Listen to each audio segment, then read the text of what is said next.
Bihar live 7 खबर की तह तक। जहानाबाद के चुनावी सरगर्मी में एक बात अब और जो है मतलब तेज हो गई है कि जहानाबाद अनंत सिंह आ रहे हैं। अनंत सिंह वही बाहुबली दबंग नेता और मुंगेर में कह सकते हैं कि चुनावी नतीजों पर बहुत बड़ा असर डालने वाले व्यक्ति।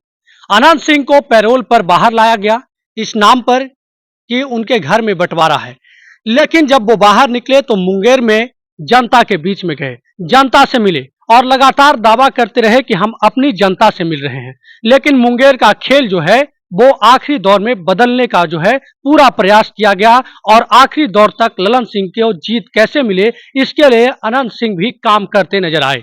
अब एक चर्चा है कि जहानाबाद के चुनावी सरगर्मी में भी अनंत सिंह आ सकते हैं। अनंत सिंह को जेडीयू पार्टी जहानाबाद के चुनावी मैदान में उतार सकती है और अनंत सिंह जहानाबाद के सांसद चंदेश्वर प्रसाद चंद्रवंशी के लिए मतलब एनडीए के उम्मीदवार चंदेश्वर प्रसाद चंद्रवंशी के लिए वोट मांगने आ सकते हैं। लेकिन वोट मांगने का तरीका वही होगा जिस अंदाज में अनंत सिंह मांगते हैं। अनंत सिंह तो कहते नहीं है कि हम वोट मांग रहे हैं, लेकिन जनता से मिलने का दावा करते हैं और जनता से मिलते हैं और किसके लिए वोट मांगते हैं यह स्पष्ट ही हो जाता है।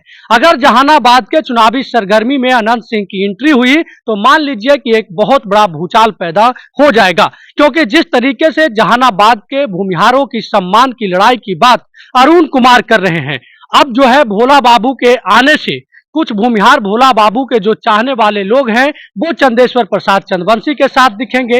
अनंत सिंह अगर जहानाबाद के चुनावी मैदान में आ जाते हैं तो मान के चलिए कि भूमिहारों का एक बहुत बड़ा वर्ग अनंत सिंह के इर्द गिर्द भी दिखेगा।